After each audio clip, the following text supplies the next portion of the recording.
नमस्कार, मैं हूं शम्स ताहिर खान और आप देख रहे हैं वारदात। एक तरफ कोरोना को खत्म करने के लिए पूरी दुनिया कोरोना की वैक्सीन बनाने में दिन रात एक किए हुए है, तो वहीं दूसरी तरफ कोरोना के जन्म का सच छुपाने के लिए चीन एड़ी चोटी का जोर लगाए। ये पहले से तय हो चुका था कि WHO यानी विश्व स्वास्थ्य संगठन की एक टीम कोरोना के जन्म का सच जानने के लिए जुलाई के तीसरे हफ्ते में वुहान जाएगी। मगर इत्तेफाक देखिए कि उसी वुहान में ऐसी सैलाबी साजिश रची गई कि कोरोना का सारा सच ही बाढ़ में बह जाए।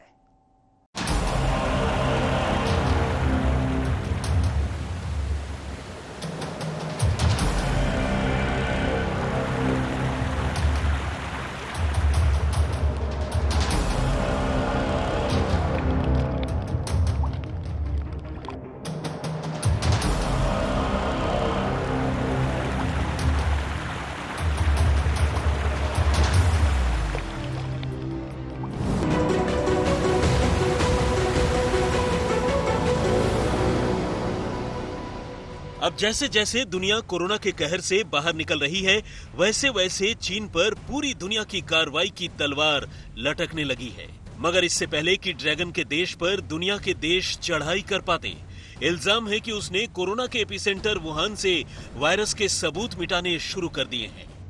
ड्रैगन हर वो कोशिश कर रहा है कि उसके माथे से कोरोना का दाग मिट जाए, और वो इस खुराफात में अपने ही लोगों पर जुल्म ढाने से भी बाज नहीं आ रहा। पहले कोरोना के लाखों मामलों को छुपाकर चीन ने अपने नागरिकों को बेमौत मार डाला, और अब वो उन्हें साजिश की बाढ़ में बहाने पर उतारू है।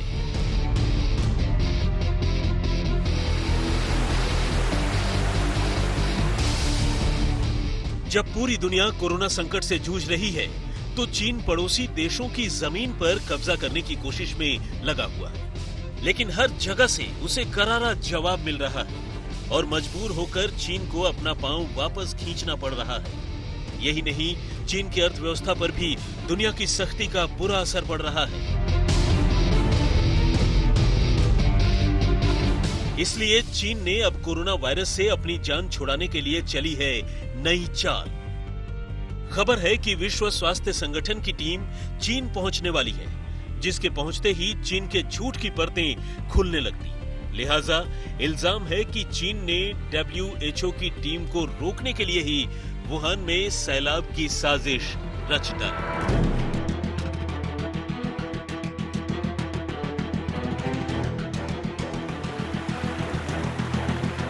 ये चीन के हुबेई का वही वुहान शहर है, जहां से निकले कोरोना वायरस ने पूरी दुनिया को अपनी चपेट में ले लिया। अब ये इलाका बाढ़ में डूबा है। वुहान में बाढ़ ने जिंदगी की रफ्तार रोक दी है। लगातार हो रही बारिश ने आम लोगों की जिंदगी को पटरी से उतार दिया है। लोग मर रहे हैं, संपत्तियां तबाह हो रही हैं, लेकिन चीन की सत्ता को इससे कोई फर्क नहीं पड़ रहा। बस इसी से ये शक पैदा हो रहा है कि कहीं चीनी सरकार कोरोना के आफ्टर इफेक्ट से बचने के लिए कोई साजिश तो नहीं रच रही, क्योंकि इतिहास में उसकी ऐसी कई काली करतूतें दर्ज हैं, जब उसने बादलों को हाईजैक कर लिया था। अब इन तस्वीरों को देखिए। चीन के हुबेई प्रांत में लगातार बारिश हो रही है। ऐसा चीन के इतिहास में पहले कभी नहीं हुआ, तब भी नहीं जब 80 साल पहले ड्रैगन के देश में सबसे ज्यादा बारिश रिकॉर्ड की गई थी। और अगर ऐसे ही बारिश होती रही तो आने वाले दिनों में हालात बद से बदतर हो जाएंगे। उस पर सितम यह है कि वहां का मौसम विभाग आने वाले कुछ दिनों तक भारी बरसात की आशंका भी जता रहा है। हुबेई प्रांत में लोगों की जान के लाले पड़े हुए हैं, और दुनिया चीनी सरकार पर यह इल्जाम लगा रही है कि चीन ने कोरोना की पैदाइश और इसके फैलने से जुड़े सभी सबूत मिटाने के लिए खौफनाक साजिश रच डाली। और ये मूसलाधार बारिश उसी साजिश का नतीजा है। बताया जा रहा है कि वुहान में बाढ़ सिर्फ बारिश के चलते नहीं आई है। एक डैम से पानी छोड़कर वुहान को डुबोया गया है। वुहान से 368 किलोमीटर दूर यिलिंग जिले में ये डैम है। ये पानी यिलिंग जिले के इसी डैम से छोड़ा जा रहा है। सिर्फ दुनिया ही नहीं बल्कि चीनी सोशल एक्टिविस्ट भी ये आरोप लगा रहे हैं कि ये पानी जानबूझकर डैम से छोड़ा जा रहा है। ताकि वुहान और हुबेई से कोरोना के तमाम सबूतों को मिटाया जा सके। ये आरोप लगाने वालों में सबसे बड़ा नाम है जेनिफर जेंग का। जेनिफर जेंग चीनी मूल की एक एक्टिविस्ट हैं, जो वहां की सरकार के जुल्म से परेशान होकर ऑस्ट्रेलिया चली आई और अब यही रहती है। दरअसल अगले हफ्ते विश्व स्वास्थ्य संगठन यानी WHO की एक टीम वुहान जाने वाली है, जो इस बात की जांच करेगी कि आखिर ये वायरस जानवरों से इंसानों में कैसे पहुंचा। वैसे तो कोरोना वाले मामले को लेकर WHO की विश्वसनीयता पर भी ढेरों सवाल उठे हैं, लेकिन फिर भी माना जा रहा है कि अगर इसने चीन के खिलाफ ईमानदारी से जांच कर ली तो जिनपिंग की सरकार अपना गुनाह छिपा नहीं पाएगी। इसीलिए चीन जांच टीम के पहुंचने से पहले ही सारे सबूत मिटा देना चाहता है। इसी वजह से उसने बाढ़ वाली चाल चली।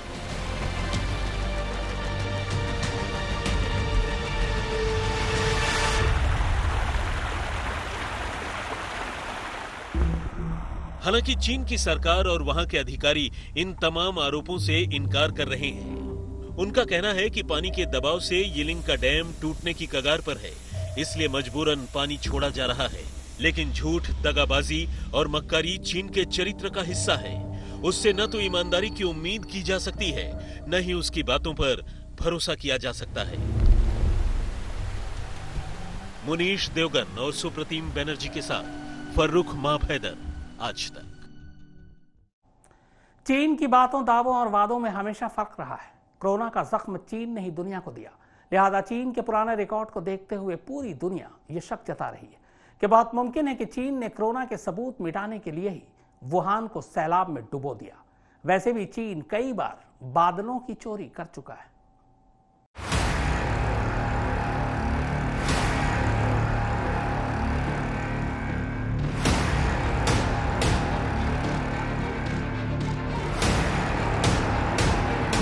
पुल और सड़कें डूबी हुई हैं, इमारतें डूबी हैं,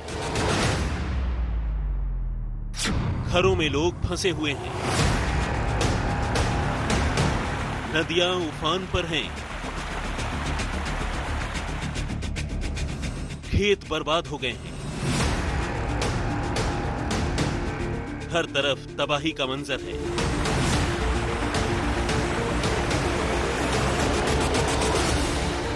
चीन की एक नहीं, दो नहीं, बल्कि 433 नदियों पर बाढ़ का खतरा मंडरा रहा है। ज्यादातर नदियों का जलस्तर खतरे के निशान को पार कर गया है और उनमें से भी 33 नदियां तो रिकॉर्ड ऊंचाई पर पहुंच गई हैं।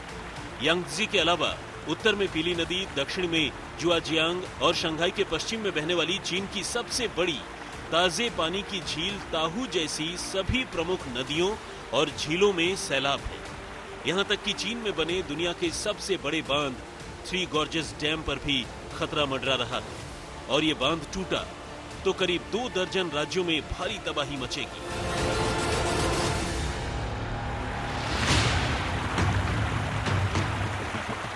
चीन की यांगजी नदी के इलाके में पिछले करीब 60 सालों में ये दूसरी सबसे जोरदार बारिश है। यांगजी सिर्फ चीन की ही नहीं बल्कि एशिया की सबसे लंबी नदी है और इसमें ऐसा सैलाब आखिरी बार 1961 में देखने को मिला था। यांगजी नदी अपनी कई झीलों और उपनदियों के लिए मशहूर है, जो हुबेई प्रांत से होकर बहती है और इसीलिए इसमें भयंकर बाढ़ की वजह से हुबेई प्रांत में आपातकाल जैसे हालात हैं, जिससे सिर्फ हुबेई में ही नहीं बल्कि चीन के कई सूबों को बहुत ज्यादा नुकसान पहुंचा है। आपको बता दें कि हुबेई का यही वो वुहान शहर है जिसे दुनिया में कोरोना का एपिसेंटर कहा गया। यहीं से उस कोरोना वायरस की शुरुआत हुई थी, जिसने पूरी दुनिया को लॉकडाउन में फंसा रखा है। हालांकि कोरोना की शुरुआत के करीब 2-3 महीने बाद ही यहां लॉकडाउन खोल दिया गया और चीजें सामान्य होने लगी थी। मगर अब इसी शहर में आई इस भयंकर बाढ़ ने शहर के वजूद को फिर से खतरे में डाल दिया है। हालांकि इस तबाही को देखकर ऐसा कहना भले मुश्किल हो कि कुदरत की शक्ल में ये इंसानी साजिश का नतीजा है, मगर जानकारों का कहना है कि जो चीन बादलों की चोरी कर सकता है वो बादलों को बरसा भी सकता है और ये कवायद सिर्फ इसलिए की जा रही है ताकि कोरोना के सबूत दुनिया के हाथ न लग सकें। चीन में आए इस सैलाब से करीब 28,000 घरों को नुकसान पहुंचा है। लाखों लोग प्रभावित हैं, करोड़ों का व्यापार तबाह हो गया। लोग अभी भी घरों में फंसे हुए हैं और 141 लोग या तो मारे गए हैं या बाढ़ में लापता हैं। खुद चीन में आपातकालीन प्रबंधन उप मंत्री झेंग गुओगुआंग के मुताबिक तिब्बत और शिनजियांग जैसे पश्चिमी इलाकों को छोड़कर करीब पूरे चीन में बाढ़ का प्रकोप दिखाई दे रहा है। 洪涝灾害已经造成了全国27个省区市3873万人次受灾，140亿人死亡失踪，倒塌房屋是2.9万间，直接经济损失是861.6亿元。同时有200多万人次紧急转移需要安置，农田绝收的面积是516千公顷。 चीन और खासकर हुबेई में आई इस महातबाही के बाद राहत और बचाव का काम भी तेजी से किया जा रहा है। सेना और डिजास्टर मैनेजमेंट के लोग रेस्क्यू ऑपरेशन में जुटे हैं। घर में फंसे बुजुर्ग, बच्चों और महिलाओं को बचाने की ये तस्वीरें आपके सामने हैं। हालात को देखते हुए वुहान में सरकार ने नदी की पोर्ट को बंद करने का आदेश दिया है। साथ ही 12,000 लोगों को खतरे वाली जगहों की पेट्रोलिंग के लिए तैनात किया गया है। वुहान के हानकू पोर्ट पर भी पानी खतरे के निशान से 61 सेंटीमीटर ऊपर है। दक्षिणी और मध्य चीन के सभी कस्बे इस वक्त बाढ़ में डूबे हुए हैं। सरकार ने एक रिपोर्ट जारी कर यह भी बताया कि अगर बारिश ऐसे ही होती रही तो हालात बद से बदतर हो सकते हैं। चीन के एक हिस्से में एक तरफ जहां मूसलाधार बारिश से सैलाब आया हुआ है और लाखों करोड़ों लोग बाढ़ की तबाही झेल रहे हैं, वहीं चीन के दूसरे हिस्से यानी शिनजियांग में एक के बाद एक लगातार भूकंप के कई झटके आ चुके हैं। बीते कुछ दिनों में चीन में भूकंप के कई झटके महसूस किए गए हैं। कई जानकारों का कहना है कि चीन सिर्फ बादलों से छेड़छाड़ ही नहीं करता, बल्कि उसने दूसरे तौर तरीकों से भी कुदरत से खिलवाड़ करने में कोई कसर नहीं छोड़ी है। मुनीश देवगन और सुप्रतिम बनर्जी के साथ फर्रुख माभैदर, आज तक। दुनिया को जब पहली बार कोरोना से मची तबाही का पता चला था, तब चीन खुद को वायरस के शिकार के तौर पर पेश कर रहा था। लेकिन जैसे जैसे वक्त बीतता गया, चीन की असलियत सामने आती गई और वो पीड़ित से विलेन बन गया। कोरोना को लेकर वो जिस तरह से विवाद में घिरा है, उस तरह पहले वो कभी नहीं फंसा। लिहाजा उसे इससे बचने का अब कोई रास्ता ही नहीं सूझ रहा।